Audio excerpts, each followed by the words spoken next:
안녕하세요. 사연에 빠지다의 DJ 민영입니다. 오늘 사연자님은 피보다 진한 관계도 있다는 걸 새삼 깨닫게 됐다는데요. 과연 어떤 사연인지 들어보시겠습니다.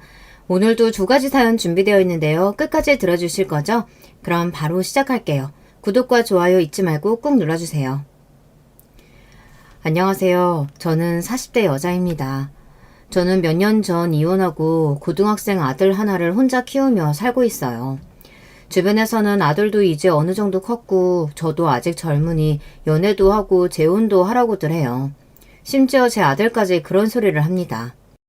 엄마 아직 젊고 예쁜데 좋은 아저씨 있으면 연애해. 난 엄마가 행복하기만 하면 다 좋으니까.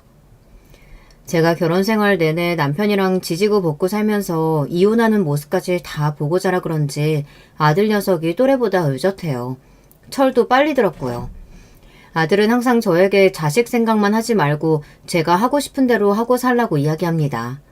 그럴 때면 저는 오히려 아들에게 미안해요. 제가 남편이랑 살면서 너무 못 볼 거를 많이 보여서 애가 일찍 철이 들었나 싶어서요. 아휴, 남자랑 한번 살아봤으면 됐지. 연애니 뭐니 그 피곤한 걸 뭐하러 또 해. 엄마는 우리 아들 크는 거 보면서 사는 게 제일 좋아. 저는 무엇보다 진심이었습니다. 남자라면 질리고 질려서 전혀 생각이 없었어요. 더군다나 지금 제 사정에 연애나 하고 있을 여유가 없었습니다.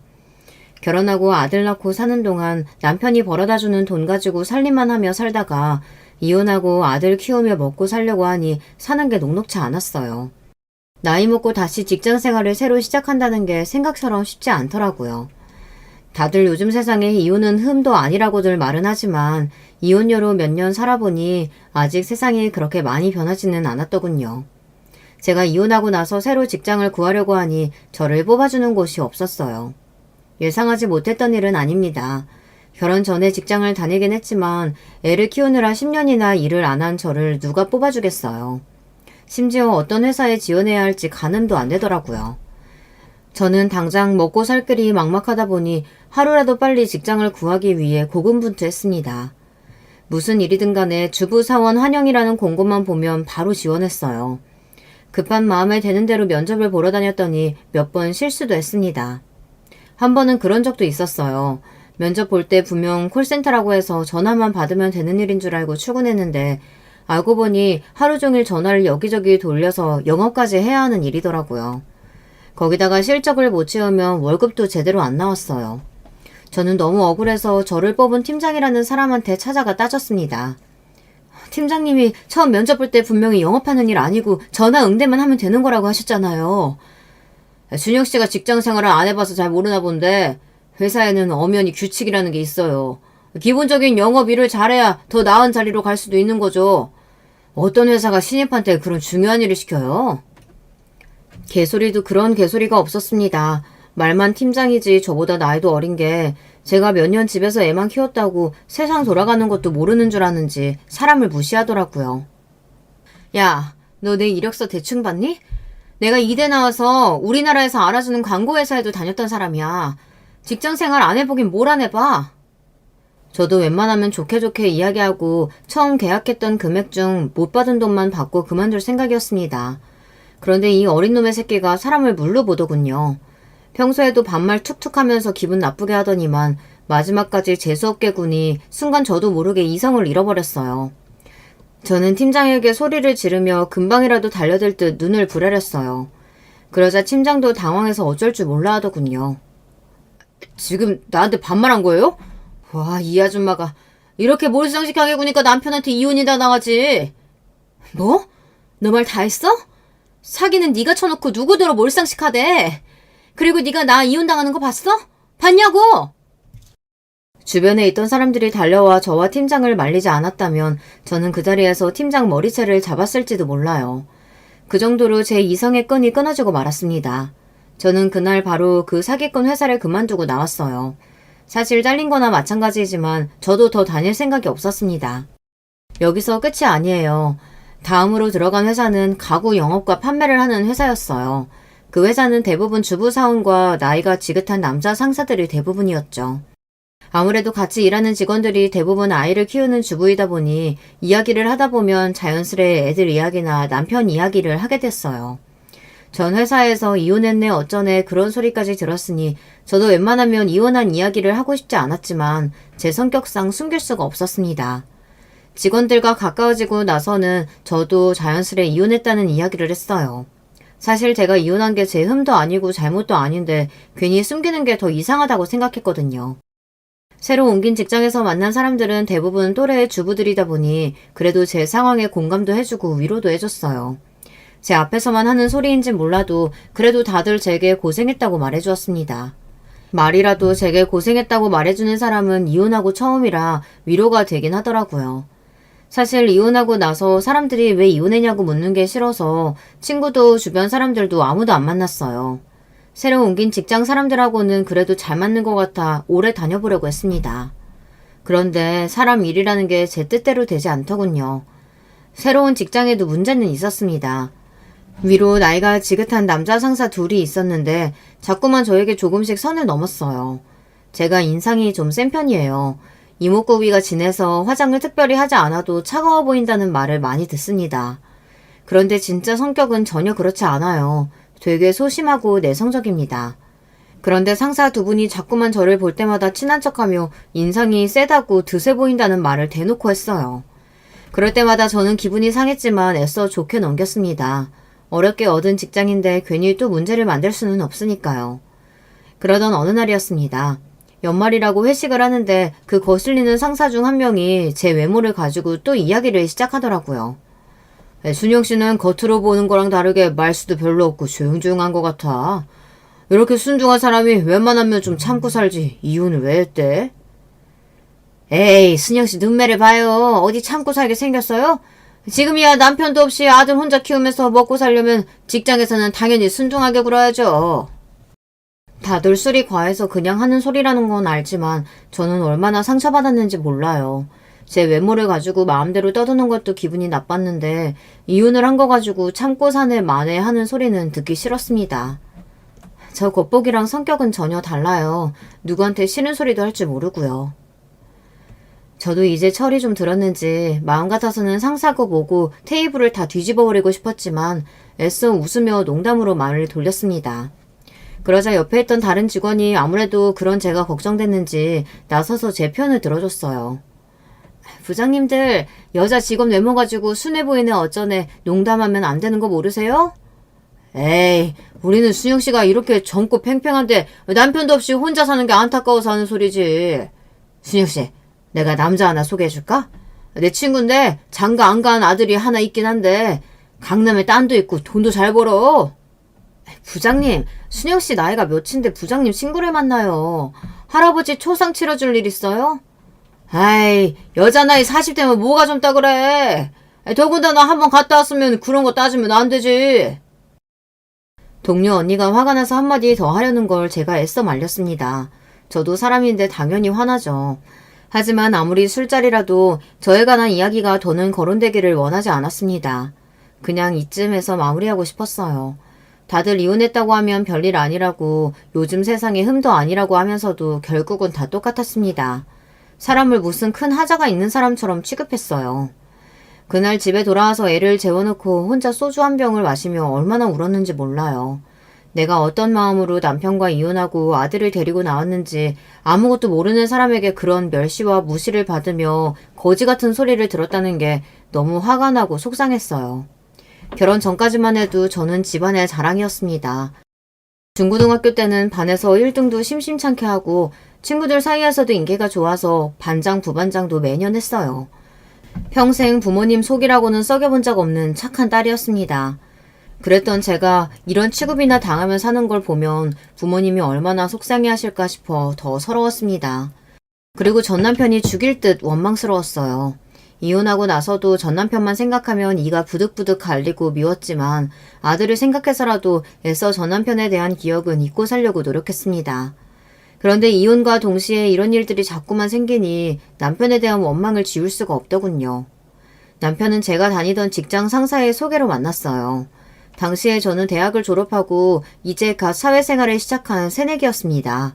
남편은 아버지께서 하시는 회사에서 일을 배우고 있다고 했죠. 남편의 첫인상은 서글서글 좋아 보였어요. 매일 또래 남자들만 보다 연상이랑 만나다 보니 하나부터 열까지 다 챙겨주고 굉장히 자상하더라고요. 저보다 연상이라 그런지 어른스러워 보이기도 했고요. 그렇게 저와 남편은 1년 가까이 연애하고 결혼했습니다. 여기까지 들으면 굉장히 순탄하게 결혼한 것처럼 보이지만 사실 결혼까지 하는데 우여곡절이 좀 있었어요.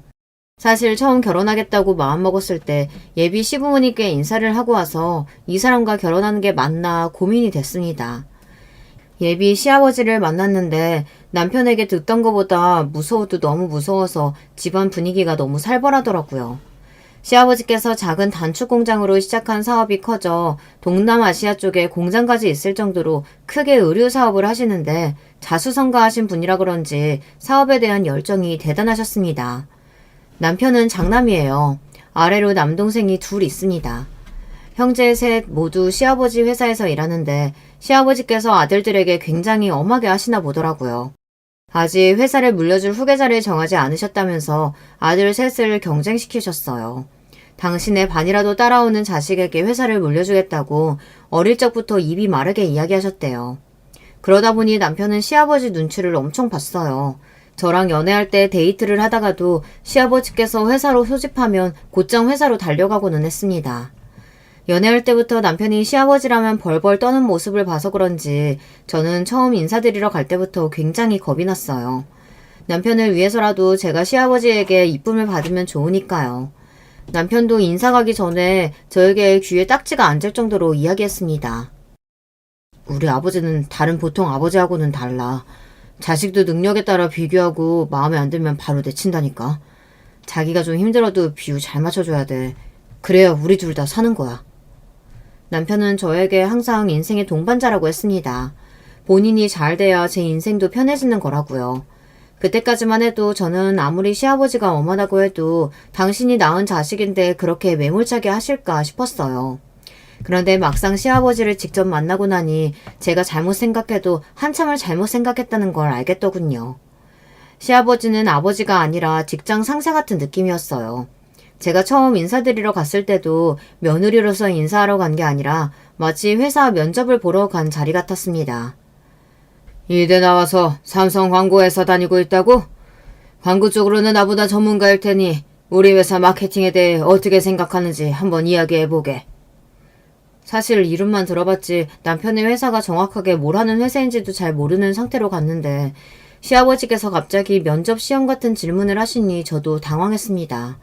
저는 질문도 질문이었지만 시아버지의 날카로운 눈빛에 바짝 얼어서 한마디도 하지 못했습니다. 그러자 순식간에 시아버지의 표정은 차갑게 식어버렸어요.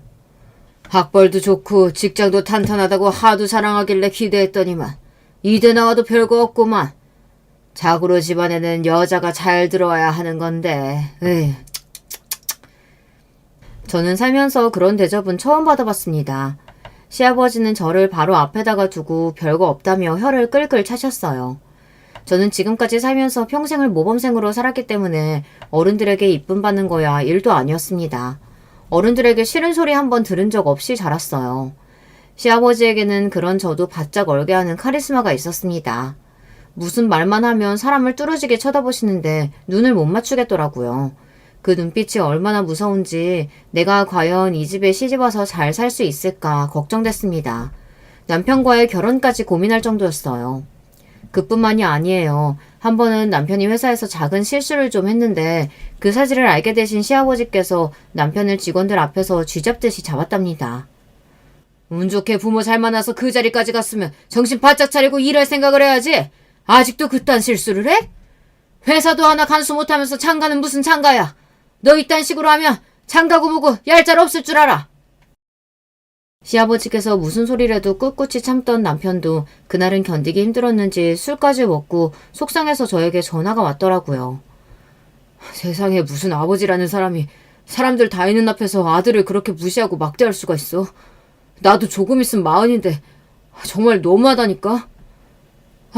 도대체 어떻게 해야 아버지가 나를 인정해 주실지 정말 모르겠다. 남편은 화도 냈다가 속상해도 했다가 많이 힘들어했어요. 남편이 힘들어하는 모습을 보고 있자니 저는 너무 짠해서 눈물이 다 났습니다. 당시에는 남편이 저에게 있어 굉장히 어른 같은 존재였기 때문에 그런 남편이 힘들어하는 모습을 보니 저도 시아버지가 원망스럽더라고요. 그래도 제가 한 가지 잘하는 게 있습니다. 끈기가 좋은 편이에요. 10번 찍어 안 넘어가는 나무 없듯이 사랑하는 남편을 위해 노력하다 보면 시아버지의 마음에 쏙 드는 며느리가 되지 않을까 생각했습니다. 그때부터 저는 주말마다 남편네 집에 놀러 갔어요. 용건도 없이 괜히 가서 얼굴 도장을 찍었습니다. 시아버지는 당연히 저에게 별 관심이 없으셨지만 그래도 굴하지 않고 매주 갔어요. 자연스레 시어머니랑 쇼핑도 가고 식사도 했습니다. 어떤 날은 시댁 소파에 앉아 시아버지 옆에서 뉴스를 같이 보기도 하고요. 물론 시댁에 갈 때마다 시아버지가 무섭기도 하고 눈치가 보이기도 했지만 이렇게라도 자주 얼굴을 보다 보면 자연스레 정이 생기지 않을까 싶은 마음에 포기하지 않고 3달 넘게 시댁에 갔어요. 다행히도 제 작전이 통했는지 3달 정도 매주 왔다 갔다 하며 알짱거리니 어느 순간 시아버지께서 슬쩍 제게 말을 걸어주시더군요. 내 아들놈이지만 돈이 저 녀석 여자라면 사족을 못 쓰는 놈이야. 너는 그거 알고도 내 아들이랑 결혼하려는 거냐? 시아버지께서 저더러 저런 놈이 뭐가 좋다고 주말마다 쉬지도 않고 여기까지 오냐고 하셨어요. 그러면서 하시는 말씀이 당신네 집안 핏줄이 대대로 여자를 좋아하는데 첫째인 제 남편이 제일 많이 그 핏줄을 닮았답니다. 저더러 남편이 분명 여자 문제로 속 썩일 놈이니 다시 신중하게 생각해보라고 하셨어요. 순간 저는 당황해서 뭐라고 대답해야 할지 몰라 우물쭈물했습니다. 그런데 그 순간 저도 모르게 갑자기 웃음이 터졌어요.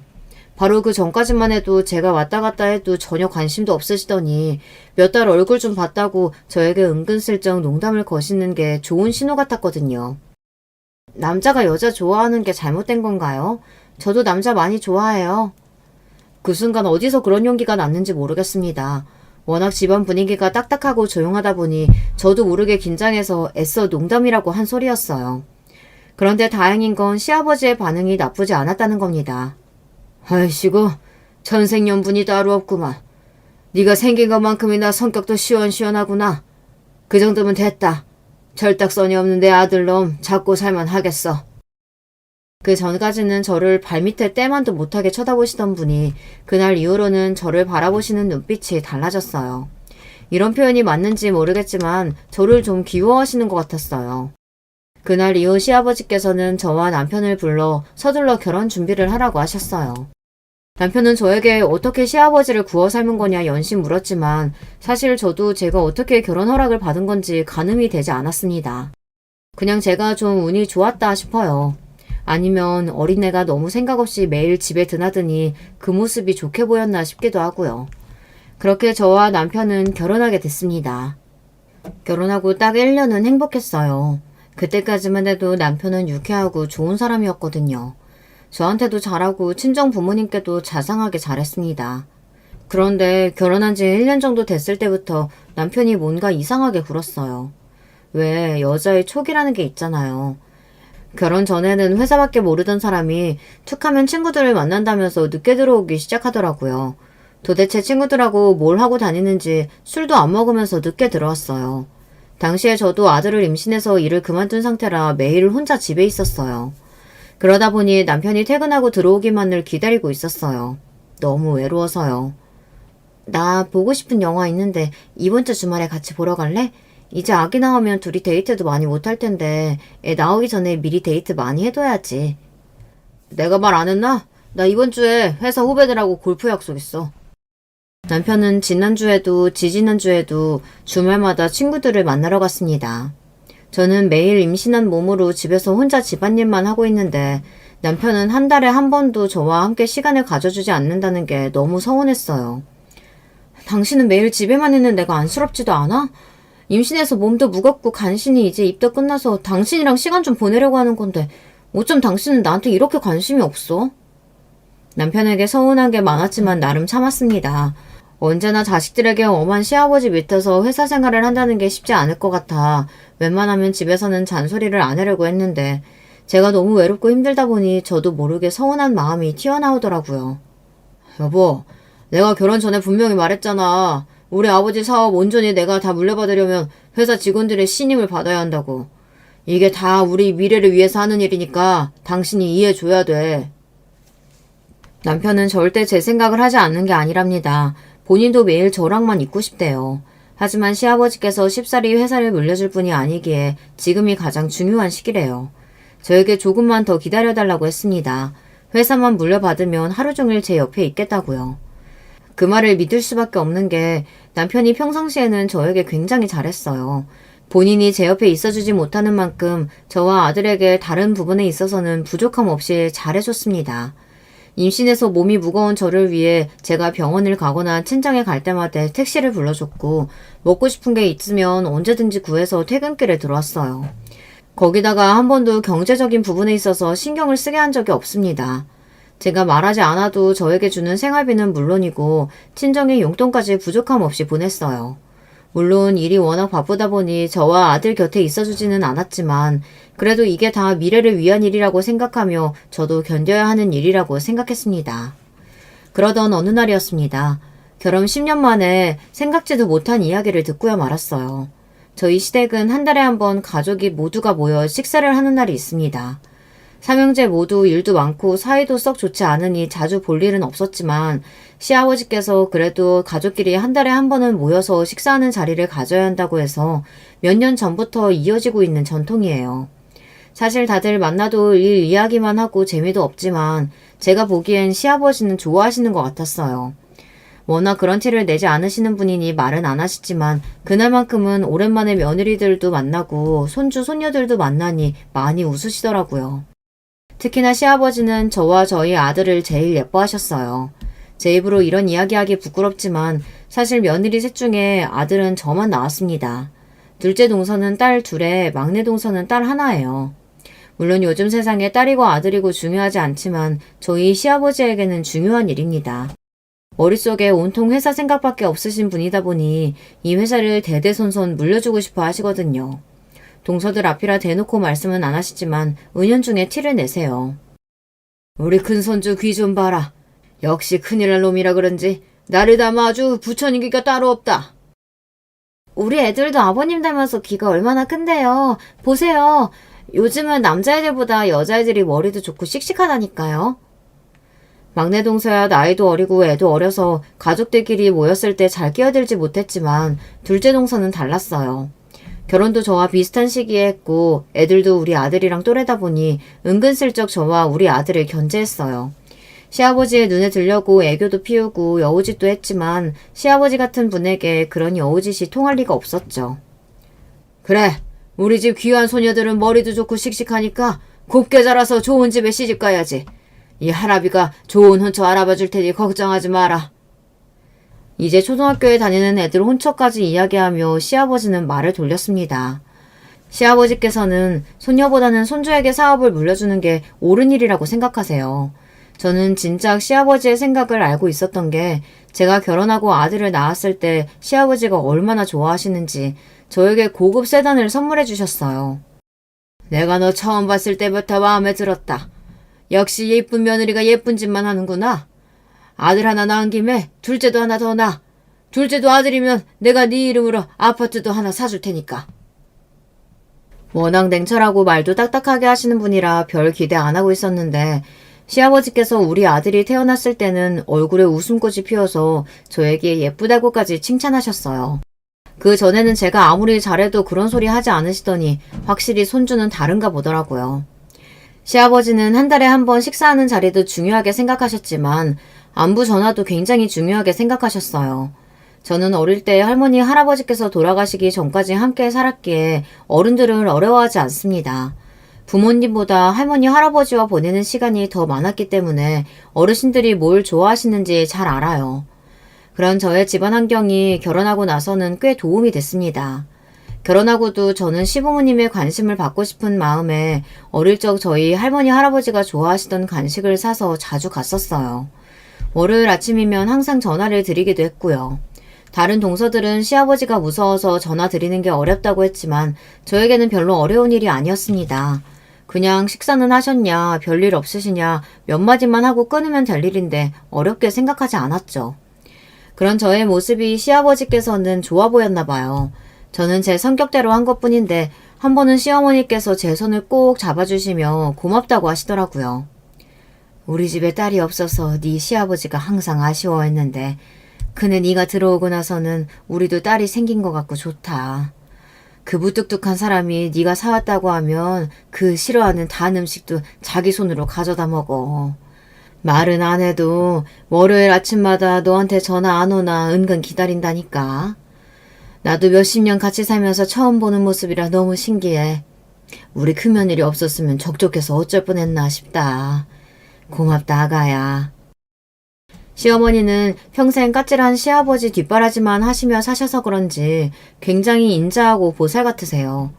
그런 분이 하시는 말씀이니 처음엔 저도 저 기분 좋으라고 하시는 말씀인가 보다 했습니다. 그러던 중 제 결혼 생활에 점차 금이 가기 시작했습니다. 제가 남편과 대판 싸운 적이 있어요. 아무리 일이 바빠도 가정에 일이 생기면 가장 노릇은 해야 하는 거잖아요. 결혼 생활 내내 바쁜 남편과 사는 죄로 아들 키우는 일이며 집안일은 모두 다 제가 챙겼어요. 항상 힘들고 남편이 좀 도와줬으면 좋겠다 생각은 했지만 뻔히 남편의 상황을 알다 보니 조르거나 잔소리하지 않았습니다. 그랬더니 이 남자가 너무 뭘 모르더군요. 그날은 결혼 10주년 기념일이었어요. 10년을 사는 동안 결혼 기념일이라고 뭘 하고 싶다고 말한 적은 한 번도 없었습니다. 그동안 혼자 아들 키우느라 정신이 없어서 사실 결혼 기념일인지도 모르고 넘어간 일이 많았거든요. 저 같은 무던한 성격도 10주년은 좀 다르다고 생각했어요. 지금까지 한 번도 챙기지 않았으니 10주년 정도는 여행을 가거나 뭔가 기념적인 일을 해야 한다고 생각했어요. 우리도 10주년인데 해외여행 좀 다녀오는 거 어때? 엄마가 애 봐줄 테니까 우리끼리 다녀오라고 하시는데. 결혼 초반에는 영화 보고 싶다, 여행 가고 싶다 잘도 이야기했었는데 10년 정도를 항상 바쁜 남편이랑 살다 보니 저도 말하기 민망하더군요. 괜히 친정엄마를 핑계를 대며 여행 이야기를 꺼냈습니다. 그런데 남편의 반응이 평소와 좀 달랐어요. 물론 지난 몇 년 동안 제가 여행은커녕 외식 이야기도 잘 안 꺼냈지만 남편 성격이 워낙 다정한 편이에요. 아들이나 제가 무슨 말을 하면 항상 자상하게 대답하고는 했습니다. 그런데 그날은 회사에서 무슨 일이 있었는지 미간까지 찌푸리며 제게 짜증을 내더군요. 내가 여름에 휴가도 잘 못 가는데 결혼기념일이 대수라고 여행을 갈 수가 있겠어? 아버지 성격 뻔히 하는 사람이 왜 그래? 저도 고민 끝에 어렵게 한 이야기인데 곧바로 저런 반응을 보이니 순간 기분이 팍 상하더군요. 당신 휴가도 못 갈 정도로 바쁜 거 알지? 근데 당신이 바쁜 만큼 나도 지난 10년 동안 정신없이 바쁘게 살았어. 그냥 기념일도 아니고 명색이 결혼 10주년인데 말을 꼭 그렇게 해야 돼? 빈말이라도 좋다고 일정 알아보겠다고 하면 안 돼? 이래서 사람이 참고 살면 안 된다고 하나 봐요. 저 나름대로 10년 동안 쿨한 척하며 참고 있었던 겁니다. 정말 괜찮았던 건 아니에요. 남편 입에서 결혼 기념일이 대수냐는 소리를 하는데 눈물까지 울컥하면서 너무 화가 나더라고요. 당신 말대로 10년을 같이 살았는데 아직도 그런 빈말이기도 해? 나라고 처자식이랑 놀고 싶지 않겠어? 나이 먹을 만큼 먹어서 철없는 마누라처럼 왜 이래? 남편의 냉정한 말에 저는 말문이 턱하고 막히고 말았습니다. 인정하고 싶지 않지만 남편 말이 맞는 것 같았어요. 제가 철이 없기는 없나 봐요. 사실 시아버지께서 싫어하시는 게 한 가지 있습니다. 자식이고 며느리고 해외여행 다니는 걸 무지하게 싫어하세요.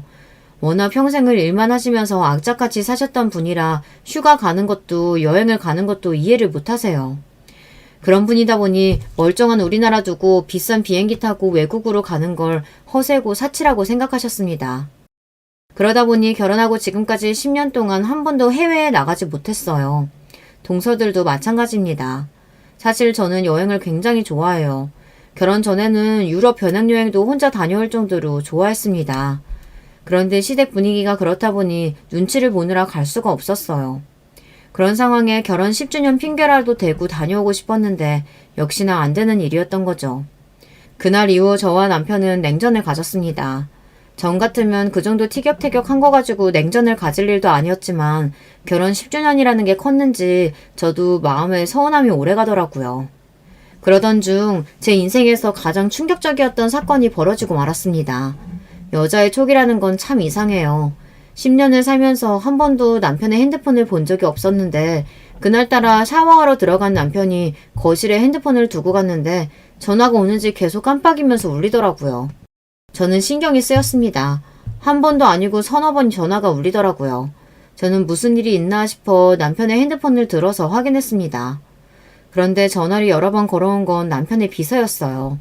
저는 분명 회사에 무슨 일이 생겼구나 싶어 바로 전화를 받았습니다. 그런데 전화를 받자마자 말도 안 되는 일이 벌어졌어요. 자기야, 왜 이렇게 전화 안 받아? 우리 집에 도둑 들었는지 번호키가 다 부서져 있어서 무서워서 들어갈 수가 없어. 나 지금 너무 무서우니까 바로 좀 와줘. 순간 저는 눈앞이 까맣게 변했습니다. 잠깐이었지만 정말 앞이 하나도 안 보였어요. 저는 놀라서 그대로 핸드폰을 끊고 제자리에 놓았습니다. 그 순간 샤워를 하고 나온 남편이 멍하게 서 있는 저에게 왜 그러냐고 물어보더군요. 아니, 전화가 계속 울리길래 가져다 주려고 했지. 말도 할 수 없을 정도로 가슴이 벅차게 뛰었지만 저는 애써 핸드폰을 다시 집어 남편에게 건넸습니다. 핸드폰이라는 말에 살짝 눈을 크게 뜬 남편이 애써 담담한 얼굴로 핸드폰을 들어 확인하더니 양말을 다시 신더군요. 저는 애써 가슴을 진정시키며 어디 가느냐고 물었습니다. 그러자 남편이 하는 말이 가관이었어요. 김 비서 전화인데 급하게 볼 자료가 있는데 사무실에 두고 퇴근했다네. 나 잠깐 사무실 좀 다녀올게. 저는 대답도 못하고 우물쭈물하고 있는데 남편은 너무도 아무렇지 않은 얼굴로 집을 나섰습니다. 저는 순간 오만 가지 생각이 다 들었어요. 방금 전화 온 여자가 김 비서가 맡기는 한 건지, 남편과 김 비서가 도대체 무슨 사이인 건지 뒤죽박죽 정신이 없었습니다. 저는 순간 이러고 있을 때가 아니다라는 생각이 번쩍여서 그대로 옷을 입고 주차장으로 나갔습니다. 그리고 주차장을 나서는 남편의 차를 그대로 뒤따랐어요. 그때까지도 지금 이 상황이 제발 꿈이길 바랬습니다. 그런데 꿈이 아니더라고요. 남편은 집에서 5분 거리에 있는 오피스텔 건물로 들어섰어요. 저는 1층에 대충 차를 주차하고 비상계단으로 달려갔습니다. 그리고 층마다 남편이 엘리베이터에서 내리는지 확인했어요. 그러던 중 한 여자가 엘리베이터 앞에 쭈그리고 앉아있는 모습을 발견했습니다. 자세히 보니 그 여자는 바로 김 비서였어요. 남편을 5년 넘게 보좌한 비서였죠. 그리고 잠시 후 믿기지 않는 일이 벌어졌습니다. 띵동, 엘리베이터 문이 열리더니 남편이 내렸어요. 왜 이렇게 늦게 왔어요? 나 무서워 죽는 줄 알았잖아. 엘리베이터에서 내린 남편을 보자마자 김 비서는 주인을 맞이한 강아지처럼 달려들어 안겼습니다. 순간 가슴이 철렁 내려앉는 것 같았어요. 너무도 놀라 저는 손에 들고 있던 차키와 핸드폰을 그대로 바닥에 떨어뜨리고 말았습니다. 그 소리에 고개를 돌린 남편과 김 비서년이 저를 발견했어요. 남편의 눈동자가 금방이라도 굴러떨어질 것처럼 동그래지며 입술 사이에서 여보라고 중얼거렸어요. 그 순간 저는 정신이 번쩍였습니다. 그리고 몸을 저절로 움직였어요. 김 비서년이 이야기한 대로 번호키가 부서진 집으로 성큼성큼 다가가 문을 벌컥 열고 안으로 들어갔습니다. 그리고 저는 눈앞이 펼쳐진 모습에 경악을 금치 못했어요. 두 연놈이 여기에 살림을 차려놓고 살고 있더라고요. 사진에 살림에 아주 신혼부부가 따로 없네. 문을 열고 들어간 집안은 누가 봐도 신혼부부가 사는 집 같았어요. 벽이며 식탁이며 남편과 김미선연이 다정하게 찍은 사진과 액자들이 잔뜩 걸려 있었어요. 더군다나 제가 직접 사다 준 남편의 옷과 속옷이 옷걸이에 버젓이 걸려져 있었습니다. 그 순간 알겠더군요. 이건 악몽이 확실하다는 걸요. 그때의 기억이 지금도 정확하게 나질 않아요. 가물가물 순간순간의 기억만 떠오릅니다. 저는 곧바로 핸드폰을 들고 집안 곳곳에 사진부터 찍었어요. 마치 도로에서 접촉사고를 당하기라도 한 것처럼 말이죠. 여보, 지금 뭐 하는 거야? 사진은 왜 찍어? 우리 나가자. 나가서 이야기하자. 미친 남편 새끼가 제 어깨를 잡으며 나가자고 했습니다. 그러면서 하는 짓이 제 핸드폰을 뺏으려고 했어요. 정말이지 인간 같지도 않아서 저는 남편을 있는 힘껏 밀어내고 쌍욕을 박아줬습니다. 미친 새끼가 더럽게 어디에 손을 대? 내가 너희 두 년놈 가만히 안 둘 거니까 그런 줄 알아. 저는 미치광이처럼 소리를 지르며 상간녀 비소년에게 달려들었습니다. 저 길고 부드러운 머리털을 다 뽑아버리려고요. 그 순간 남편이 저를 세게 밀쳤습니다. 저는 그대로 바닥으로 넘어졌어요. 당신 미쳤어? 무식하게 지금 뭐 하는 거야? 유라야, 괜찮아? 우리 아기 잘못된 거 아니지? 안 되겠다. 바로 병원 가자. 순간 저는 실신할 정도로 머릿속이 새하얗게 변해버렸습니다. 임신? 전현이 임신을 했다고? 저는 도무지 믿을 수 없어서 눈도 제대로 뜰 수가 없었어요. 그때였습니다. 더는 놀랄 일은 있을 수 없겠다 싶었는데 더 놀랄 일이 남아있더군요. 이런 미친 새끼! 너 지금 그걸 말이라고 해? 이 상황이 꿈이 아니고 현실이기는 한지 믿기지 않았습니다. 제 눈 바로 앞에 시아버지가 서 계셨어요. 알고 보니 상간년 비소년이 살고 있던 오피스텔 번호키를 부순 건 시아버지셨습니다. 얼마 전 시아버지께서 남편에게 상간녀가 있다는 사실을 알게 되셨나 봐요. 둘이 살림을 차렸다는 이야기를 듣고 시아버지는 확실히 알아보기 위해 사람을 써서 두 년놈들이 사는 집을 들어가 확인하셨나 보더라고요. 둘이 이 집에서 살림을 차렸다는 사실을 알게 된 시아버지께서 제가 알기 전에 당신이 처리하기 위해 직접 오셨나 보더라고요. 그러던 중 이런 말도 안 되는 상황까지 직접 보게 되신 거죠. 저는 이미 정신이 나갈 만큼 나가 있었어요. 마음 같아서는 믿을 수 없는 이 끔찍한 상황에서 도망치고 싶었습니다. 미친 새끼. 내가 그렇게 여자 조심하라고 했는데 할 것이 없어서 어린 비소년이랑 놀아나? 시아버지는 세상에서 가장 차가운 얼굴로 남편을 쏘아보았습니다. 아버지, 제가 할 짓이 없어서 살림을 차린 게 아니고요. 우리 유라 사랑해요. 유라 뱃속에도 아버지 손주 있어요. 아들이래요. 그러니까 제발 저희 인정해주세요. 남편은 시아버지 앞에 무릎까지 꿇고 손을 싹싹 빌었습니다. 저는 그 모습을 보는데 구역질이 나서 참을 수가 없었어요.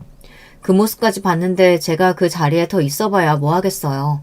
이미 상간녀 뱃속에 아기까지 있다는데 더는 할 말이 없었죠. 자리에서 일어나 돌아가려는데 시아버지께서 저를 잡으셨습니다. 그리고는 남편의 뺨을 세게 갈기셨어요. 미친 새끼. 너는 지금 이 시간부터 내 아들 아니다. 네가 내 아들이라서 누리고 산 것들 다 버리고도 저 어린 비소년이랑 살겠다고 하면 둘이 살아. 대신 호적에서 파버릴 테니까 그런 줄 알고. 시아버지는 그대로 저를 데리고 그 지옥 같은 집에서 나오셨습니다. 그리고 돌아오는 차 안에서 아무 말도 안 하시다가 집에 다 도착하고 나서야 입술을 뗐어요. 집에 가자마자 번호키부터 바꿔. 그 새끼 못 들어오게. 그리고 혼자 차분히 며칠 생각해보다가 생각 정리되면 우리 집으로 와라. 네가 원하는 대로 다 해줄 테니. 시아버지의 말은 간단하고 냉정했지만 그 안에 저에 대한 걱정이 담겨있다는 것 정도야 저도 느낄 수 있었습니다. 저는 아무런 대답도 못하고 차에서 내리려는데 시아버지께서 한 번 더 저를 부르셨어요. 내가 아들 새끼를 저 따위로 키워서 너한테 몹짓짓을 했다. 미안하다 큰애야. 뒤를 돌아볼 수 없었지만 시아버지의 목소리가 가늘하게 떨리고 있다는 것 정도는 저에게도 그대로 느껴졌습니다. 저는 시아버지 말씀대로 했어요. 집에 돌아가자마자 번호키 비밀번호부터 바꾸고 그대로 아들 방에 들어가 아들을 꼭 안고 잠들었습니다.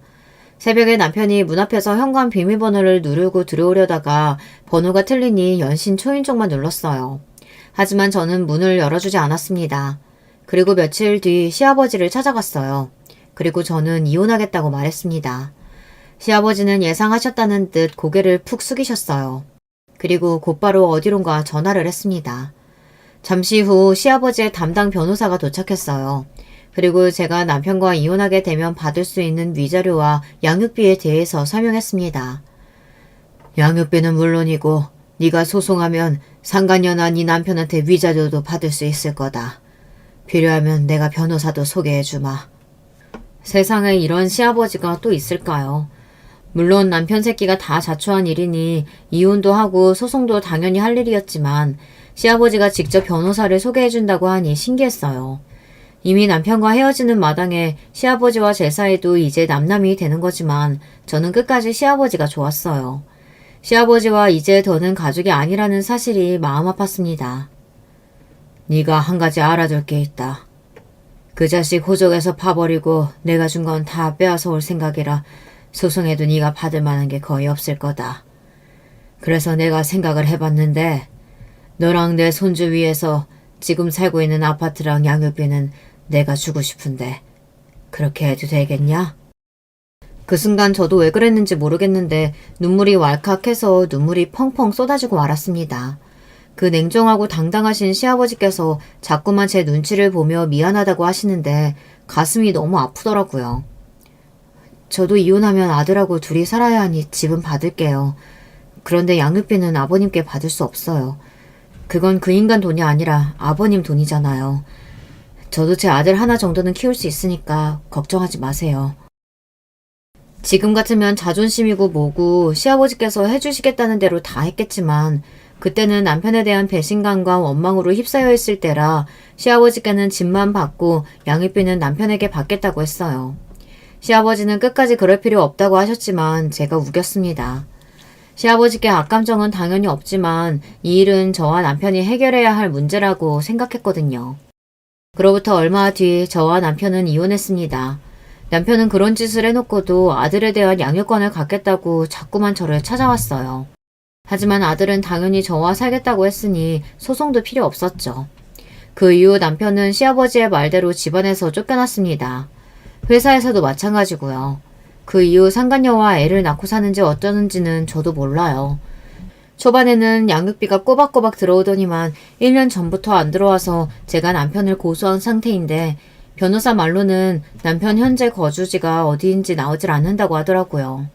이제 간 40이 넘은 나이에 그런 거지 같은 일을 겪었다 보니 저도 어느새 어른이 됐습니다. 전 남편과의 일은 가슴에 묻고 아들 하나 잘 키우는 데만 집중하며 살았어요.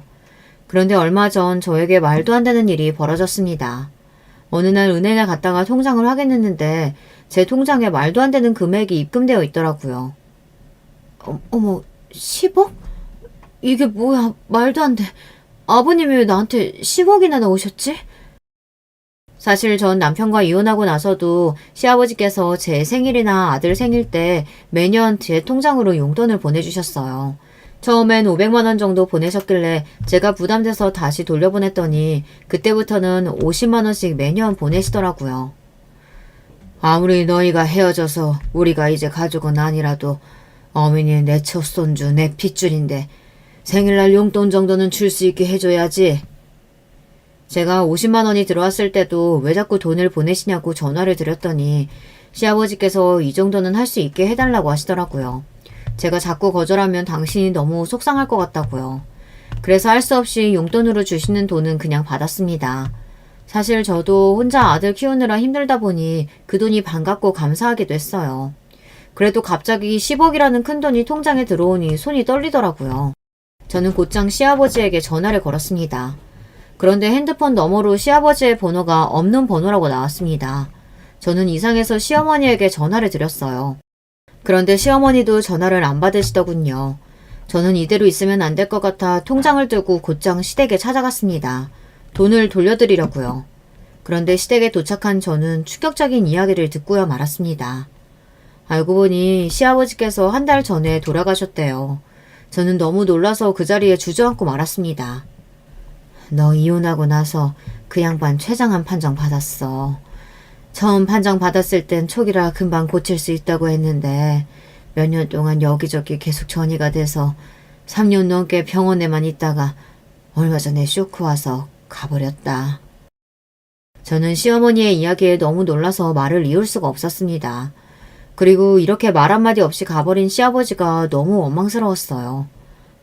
매년 생일 때마다 자꾸 용돈을 보내셔서 제가 몇 번이나 연락을 드렸는데 그때마다 저한테 아픈 데도 없고 건강하다고 하셨어요.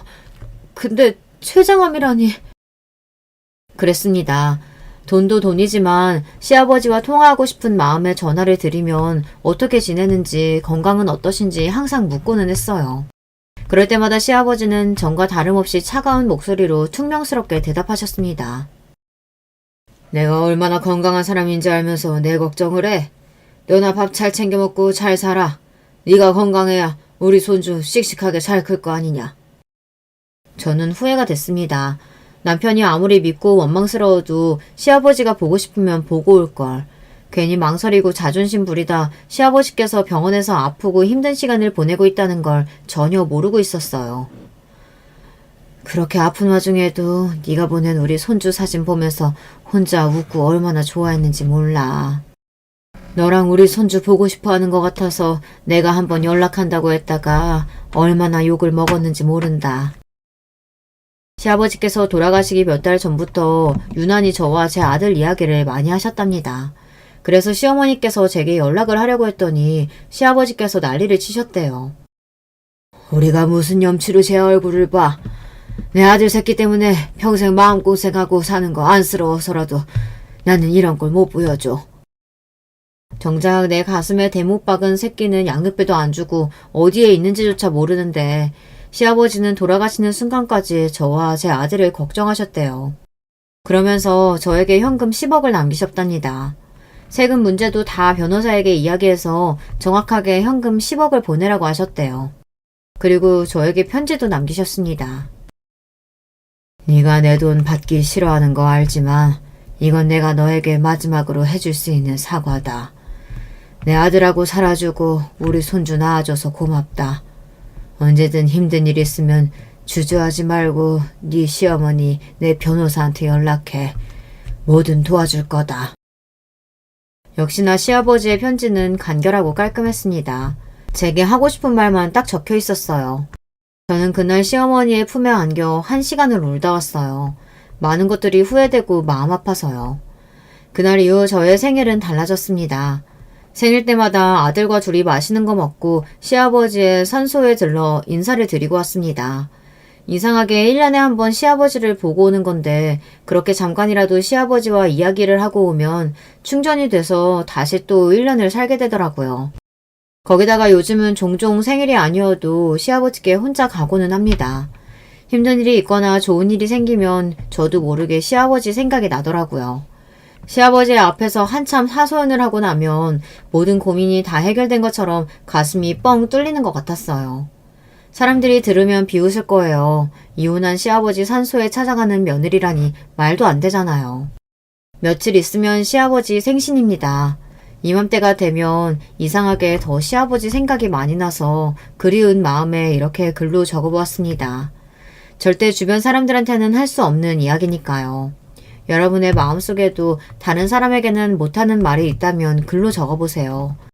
누군가 제 이야기를 들어주는 것 같아 속이 다 시원하네요. 저의 궁상맞은 인생 이야기 끝까지 들어주셔서 감사합니다. 여러분에게는 항상 행복한 일만 생기시길 바라겠습니다. 여러분, 두 번째 사연 시작하기 전에 좋아요, 구독 꼭 눌러주실 거죠? 그럼 두 번째 사연 바로 시작합니다. 안녕하세요, 여러분. 오늘은 제 사연을 제보해 보려고 해요.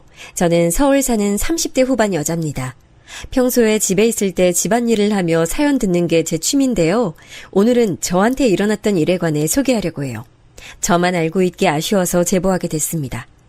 여러분은 혹시 어렸을 때 주위에 엄마 없던 친구가 있었나요? 저는 바로 제가 엄마 없이 자란 경우예요. 엄마가 집을 나가거나 이혼한 건 아니고요. 제가 유치원 때 병에 걸려 돌아가셨어요. 엄마를 너무 사랑했던 아빠는 엄마가 하늘로 간 후 재혼하지 않고 혼자 저를 키우셨습니다. 아빠는 저를 엄마의 분신으로 생각했대요. 그래서 항상 최선을 다하려고 하셨죠.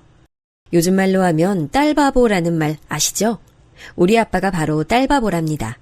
그런데 남자 혼자 여자아이를 키운다는 건 절대 쉽지 않은 일이었죠. 엄마 없대요. 엄마 없대요. 나는 엄마 있는데. 수연이도 엄마 없지? 우리 엄마 하늘에서 나 보고 있다고 우리 아빠가 그랬어.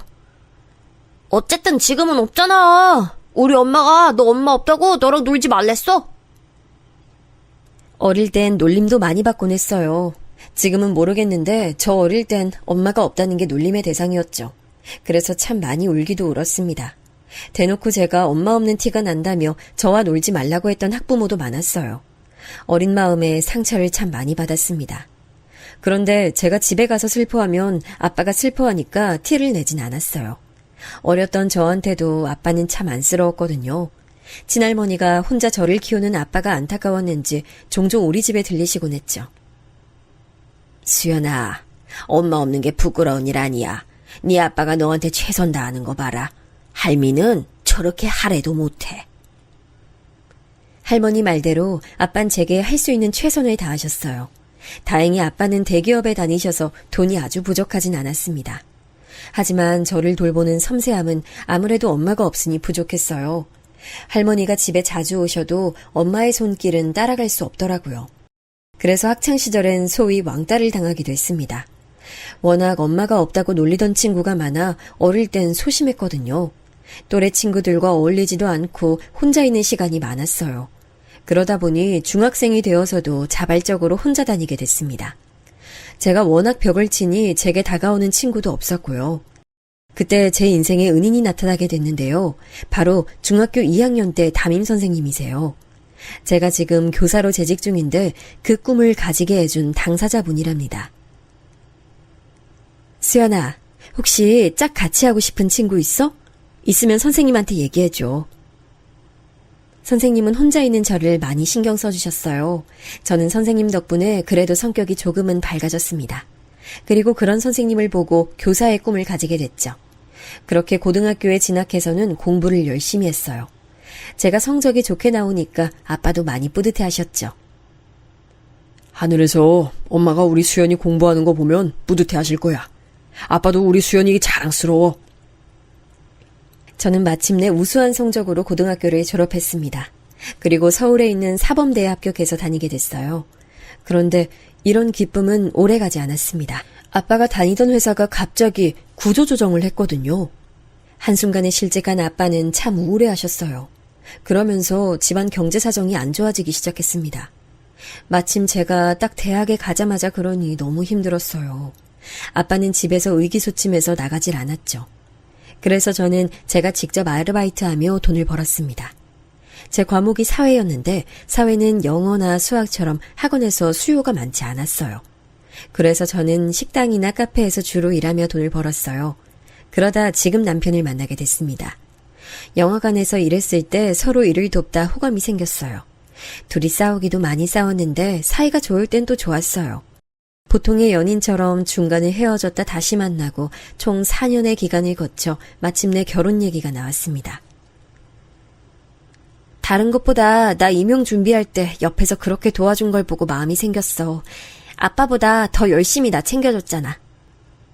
딸, 그렇게 말하면 아빠 서운하다. 그래도 지금은 아빠도 정신 차리고 일하잖아. 그땐 아빠가 미안했어. 나도 웃자고 말한 거야. 그러니까 너무 안 좋은 시선으로 보지 말고 사위로 받아줘. 아마 엄마도 하늘에서 기뻐하고 있을걸? 내가 널 어떻게 키웠는데 그냥 아쉬워서 그렇지. 아니 사실 난 네가 변호사나 의사를 데려와도 지금처럼 못마땅할걸. 부모 마음이라는 게 원래 그래. 아빠는 남편을 그렇게 마음에 들어하진 않았어요. 저는 교사로 그때 일하고 있었던 반면 남편은 그냥 소기업에 다니고 있었거든요. 전문적으로 일하는 분야도 아니었고 그냥 사무직이었죠. 그런 모습을 보고 아빠는 미래가 불투명하다고 아쉬워하셨어요. 아빠의 마음을 모르던 건 아니었습니다. 하지만 제가 임용 준비할 때 남편이 옆에서 도시락까지 싸주며 응원했거든요. 그 마음이 예쁘고 고마워서 저도 마음을 열게 됐죠. 아빠 말대로 아빠는 혼자 저를 키우셨으니 그냥 형식상 반대하는 마음이 크셨어요. 그리고 저는 시댁에도 인사를 갔습니다. 가기 전에 백화점에 들러 어머님이 좋아할 만한 꽃다발도 샀습니다. 시아버지를 위한 와인도 구입했죠. 남편에게 미리 듣기로 남편은 누나 한 명이 있다고 했어요. 누나가 유별나게 공부를 잘해서 지금 약사로 일하고 있다는 소식도 들었죠. 딱 그 정도의 정보만 가지고 시댁에 인사를 드리러 갔습니다. 아우, 반가워요. 우리 아들한테 말 많이 들었어요. 중학교 교사라고 하던데, 아우, 이렇게 예쁘게까지 하면 우리가 황송해요. 아, 좋게 말해주셔서 감사합니다. 저 임용 준비할 때 지용 씨가 워낙 많은 도움을 줬어요. 지용 씨 없었으면 저도 합격이 어려웠을 거예요. 이게 다 지용 씨 덕분이죠. 어디서 이런 복덩이가 굴러왔어. 예쁜 얼굴처럼 마음씨도 곱고 말도 예쁘게 하네.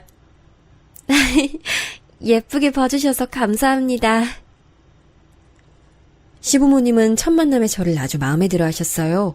제가 인사하러 온다고 식탁 위에도 진수성찬을 차리고 기다리셨죠. 그 모습을 보고 안도했던 마음도 시누이를 보자 싹 사라졌습니다. 시누이는 뭐가 그렇게 마음에 들지 않는지 팔짱을 끼고 있었어요. 시부모님은 저를 환대하는데 그것도 싫어하는 눈치였습니다. 팔짱을 끼고 저를 위아래로 훑어봤는데 사람이면 당연히 그 시선을 느끼잖아요. 그래서 저도 괜히 눈치가 보였어요. 선생님? 뭐 공무원이니까 안정적이긴 하네. 그런데 그래도 전문직은 못 이겨. 어머, 얘가 왜 이래? 아이, 그런 말을 왜 해? 아, 네. 저는 제 직업에 대한 자부심이 있어서요. 저도 자부심 있어요. 자부심 없는 사람 없잖아요. 그러면 남의 직업도 존중해 주셔야 하는 거 아닐까요? 아이, 그렇지. 아이, 기분 상했으면 내가 대신 사과하마. 아이, 요즘 딸이 좀 예민해서, 아이, 정말 미안하다. 시부모님이 나서서 말려주시지 않았다면 신우이와 더 갈등이 생겼을 거예요. 그래도 계속 곤란해하시고 시어머니는 집에 갈 때까지 제 눈치를 보셨어요. 그 모습을 보고 조금 마음이 풀리긴 했습니다. 집 가는 길에 신우 얘기를 꺼냈더니 남편은 제게 말했어요. 아, 우리 누나? 아휴, 본인이 우리 집에서 제일 똑똑하거든. 근데 자기가 선생님이라 위기감 느꼈나? 아니면 누나가 되게 결혼하고 싶어 하는데 짝을 못 만났거든. 그래서 내가 먼저 결혼해서 그런가? 남편 말을 듣고 저는 왜 신우이가 저에게 그렇게 적대적인지 알게 됐어요. 한마디로 정리하면 자격지심이었죠. 본인은 결혼하고 싶어 하는데 남동생이 먼저 결혼하니 얼마나 안 이꾸었겠어요. 게다가 그동안 집안에서 제일 똑똑한 이미지였는데 제가 들어오니 기분이 나빴겠죠. 남편 말을 듣고 그럴 수도 있다고 생각하고 넘겼습니다. 하지만 그러지 말았어야 했어요. 저는 살다 시부모님 시집살이가 아닌 신우이 시집살이는 제가 처음 당했거든요. 주위 대학 동기들과 동료 선생님들이 시부모님의 시집살이 얘기할 때 저는 해당 사항이 없었어요. 특히 우리 시어머니는 좋게 말하면 되게 무던하시고 나쁘게 말하면 단순하세요. 잘 삐지시긴 하는데 제가 애교 몇 번 부리고 꽃다발 사다 드리면 금방 풀리시죠. 근데 문제는 신우이였습니다. 신우의 행패는 결혼식 날부터 시작됐어요. 결혼식 전에 한복을 맞추러 갔는데 신우는 본인이 한복 말고 원피스를 입고 싶다고 하더라고요. 그러라고 하고 존중했는데 사실 신우가 어떤 원피스를 입는지 아예 제 머릿속엔 생각이 없었어요. 알아서 잘 입을 거라고 혼자 생각했습니다. 결혼하신 분들은 아실 텐데 결혼 전에 신경 쓸 게 정말 많잖아요. 근데 결혼식 당일 저는 깜짝 놀랐습니다. 사실 그날도 정신이 없어서 제대로 밖의 상황을 알지 못했어요. 근데 제 대학 동기가 신부대기실로 들어오더니 머쓱하게 웃으며 말했습니다.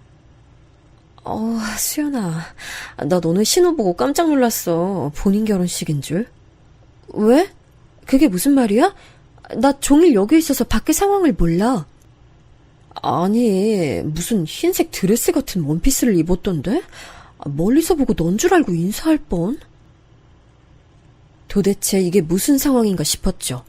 일단 진정하고 하객들을 맞았습니다. 그러다 식도중 신우 쪽으로 고개를 돌렸는데 제 눈이 잘못된 줄 알았어요. 신우는 마치 신부처럼 새하얀 원피스를 입고 있었습니다. 디자인이라도 단정하면 모르겠는데 레이스랑 리본이 달린 아주 화려한 원피스였어요. 그런 원피스를 구하라고 해도 구하기 힘들어 보였습니다. 무슨 정신으로 결혼식이 진행됐는지 모르겠습니다. 마지막 순서로 사진을 찍는데 표정 관리가 도저히 되지 않았어요. 나중에 사진을 봤더니 누가 신부인지 모를 정도로 화려한 원피스였죠. 이걸 말을 해야 하나 말아야 하나 참 고민이 많았습니다. 그러다 그냥 우연이겠지 생각하고 넘겼어요. 굳이 결혼하자마자 잡음이 생기는 것도 싫었고요. 그러다 결혼하고 첫 명절에 저는 남편과 처음으로 다퉜습니다. 마침 그때 추석 당일 다음 날이 신우 생일이었어요. 그래서 미리 당일에 찾아뵙고 축하를 했죠. 근데 신우가 갑자기 이런 말을 하더라고요. 내일 생일 기념으로 내가 특별히 강원도 강릉에 펜션 예약했어. 깜짝 선물이라 다들 놀랐지? 우리 지금 출발하면 돼요. 일부러 말 안 했어요. 너무 갑작스럽게 당장 강릉으로 출발하자는 신우의 말에 시부모님과 저 그리고 남편은 다 당황했습니다. 근데 신우는 아무렇지 않게 혼자 신나서 강릉을 가자고 하더라고요. 그날은 명절 당일이었고 전 원래 남편하고 차례만 지내고 우리 집 갈 예정이었거든요. 아빠가 우릴 기다리고 있었으니까요. 근데 신우는 계속 빨리 출발하자고 난리였어요. 형님, 저는 집에서 아빠가 기다리고 계셔서요. 죄송해요. 나중에 다 같이 놀러가요. 오늘은 너무 갑작스러워서 안 되겠어요. 내가 생일이기도 하고 명절이라 어렵게 잡았는데 그냥 같이 가면 안 돼? 아버지 다른 날에 보러 가면 되잖아. 같은 서울인데. 친할머니도 저 보러 지금 집에 와 계세요. 저는 엄마가 안 계셔서 지금 아빠만 집에 계시거든요. 아, 그래도 이거 어렵게 잡은 숙소거든. 아, 너무 아쉬운데. 아, 어차피 같은 서울이면 얼굴 보는 것도 쉽잖아. 다음 주말에 보러 가. 어디 아프신 것도 아니잖아. 다른 날도 아니고 내 생일인데. 아, 난 오히려 좀 올케한테 서운하다. 아유, 미리 말하지 못했으니까 이번엔 세아가 그냥 집으로 가. 어쩔 수 없잖아. 괜찮아. 집에 가. 시어머니가 중재해 주셔서 다행히 남편을 데리고 우리 집에 갈 수 있었어요. 그런데 신우는 우리 부부가 자기 생일 기념 강원도 여행을 가지 않는 게 그렇게 참을 수가 없었나 봐요. 남편과 저한테 번갈아 전화를 하기 시작했습니다. 올케, 여기 진짜 너무 좋아. 강릉인데 바다색이 환상이야. 아, 올케도 왔으면 얼마나 좋았을까? 그래서 아버진 잘 뵀어? 네네, 지금 집에 왔어요. 형님 즐거운 시간 보내세요. 내년엔 꼭 다 같이 여행 가요. 신우는 시도 때도 없이 전화를 걸어 우리 부부를 힘들게 했어요. 오죽하면 아빠가 제게 무슨 일이 있냐고 물으실 정도였죠. 그래서 남편에게 불편함을 내비쳤습니다. 그러다 처음으로 남편과 싸우기도 했죠. 원래 저렇게 형님 생일에 다 같이 놀러 갔어? 그런 줄 알았으면 당신이 나한테 미리 언질 줬으면 됐잖아. 아, 집에 왔어도 마음이 편하질 않네. 나도 전혀 모르고 있었지. 아니, 누나 생일에 모여서 축하는 하는데 이렇게 날 잡아서 놀러 간 건 없었어. 아니, 나도 몰랐는데 왜 자꾸 나한테 짜증을 내는 거야? 그냥 천명절인데 형님 기분 상한 것 같아서 나도 기분이 안 좋아. 아니, 우리 아빠까지 지금 눈치 보고 있잖아. 당신은 나 때문에 시부모님이 눈치 보면 좋을 것 같아? 아니, 왜 말을 그런 식으로 해? 나 지금 굉장히 서운해. 여기서 끝나지 않았습니다. 신우 때문에 남편과 싸우는 일이 많아졌어요. 신우는 그냥 일상생활을 하다가도 제게 전화를 많이 걸었어요. 저는 교사라서 수업을 하러 가면 받지 못하잖아요. 그런데 제가 전화를 못 받으면 문자를 남겨서 꼭 전화하길 원했습니다. 형님, 전화하셨어요? 제가 수업 중이라 못 받았어요. 무슨 일 있으세요? 아, 아니. 곧 우리 엄마 생신이잖아. 혹시 뭐 준비한 거 있어? 아, 백화점에서 화장품 세트 사려고 했어요. 형님은 뭐 준비하셨어요? 아, 올케. 기분 나쁘게 듣지 마. 결혼하고 첫 생신이니까 직접 생신상 차리는 건 어때? 아, 물론 우리 엄마가 그런 거 바라는 분은 아닌데 이번 기회에 점수 따고 좋잖아. 아, 그날이 목요일이죠. 다음 날 출근해야 돼서 늦게까지는 못 있고 그럼 제가 최대한 빨리 퇴근해서 갈게요. 그래, 생각해줘서 고마워. 아마 엄마랑 아빠도 좋아하실 거야. 올케 음식 솜씨도 볼 수 있는 기회잖아. 신우가 전화로 첫 생신이니 시어머니의 생신상을 차리는 게 어떠냐고 직접적으로 말했어요. 그래서 저는 주변에서 이 정도는 하길래 저도 처음이자 마지막으로 생신상을 차리기로 결심했습니다. 퇴근도 빨리 해서 마트에서 장을 보고 우리 집에서 요리했어요. 미역국부터 갈비찜, 계란말이, 갈치조림 등 제가 할 수 있는 요리란 요리는 다 해서 시댁을 방문했습니다. 아유, 아가, 이걸 어떻게 혼자 다 준비했어? 아유, 나 기대도 안 했어. 아유, 고맙네. 일하는데 신경 써줘서 너무 고마워. 아유, 그러기나 말이야. 이렇게 음식 솜씨가 좋다니 너무 대단한데 식당을 하나 차려줘야 되나? 감사합니다. 어머님 첫 생신이라 신경 좀 썼어요. 마음에 드신다니 다행이에요. 시부모님은 제가 요리해서 생신상을 차리자 크게 기뻐하셨어요. 저도 남편도 훈훈한 분위기 속에서 다행이라고 생각했는데 신우는 표정이 좋지 않더라고요. 근데 올케는 미역국에 원래 소고기를 넣어? 난 미역국에 소고기 넣으면 맛 없던데. 아, 소고기 미역국이 대중적이기도 하고 어머님 드실 거라 고기를 썼어요. 입맛에 안 맞으세요? 아니, 그냥 뭐 그렇구나. 아이, 난 맘만 있는데 왜 그래? 엄마는 괜찮어. 신우는 본인이 저한테 시어머니 생신상을 차리라고 연락했으면서 제가 막상 차리니까 또 불만을 보였습니다. 도저히 그 마음이 이해가 가지 않았어요. 하라고 해서 했더니 왜 마음에 들지 않았을까요? 이렇게 저는 시부모님의 시집살이가 아니고 신우의 시집살이를 당하고 있었습니다. 이러다 보니 저는 마음속으로 빨리 신우가 결혼해서 나가길 원했어요. 그런데 마침 동료 선생님이 저한테 소개팅을 주선할 건데 혹시 주변에 괜찮은 사람이 없냐고 물으셨습니다. 순간 머릿속으로 신우가 확 스쳐 지나갔어요. 형님, 혹시 소개받으실래요? 직업은 저랑 같은 교사고 저도 건너 아는 사람이라 자세히는 몰라요. 근데 나이도 형님이랑 동갑이라던데 괜찮으세요? 소개? 알겠어. 일단 연락처 좀 알려줄래? 안 받겠다고 할 줄 알았는데 신우는 생각보다 흔쾌히 받았습니다. 만나기로 한 날이 지났고 신우에게도 딱히 연락이 오지 않았어요. 저는 제가 괜히 개입했다가 안 좋은 결과가 나올 수도 있으니 가만히 있었습니다. 그런데 동료 선생님이 머뭇거리며 제게 말씀하셨어요. 선생님, 기분 나빠하지 마시고 들어주세요. 사실 제 동료가 소개팅하고 되게 기분이 많이 상한 상태라고 하더라고요. 혹시 어떤 말 못 들으셨어요? 네? 무슨 말이요? 저는 전혀 연락하지 않고 있어서 몰랐어요. 말씀해주세요. 아니, 그 소개팅에서 선생님 지인분이 자기 약사라고 엄청 제 지인을 무시했더라고요. 약사 자부심이 되게 강하신 분이셨나봐요. 네?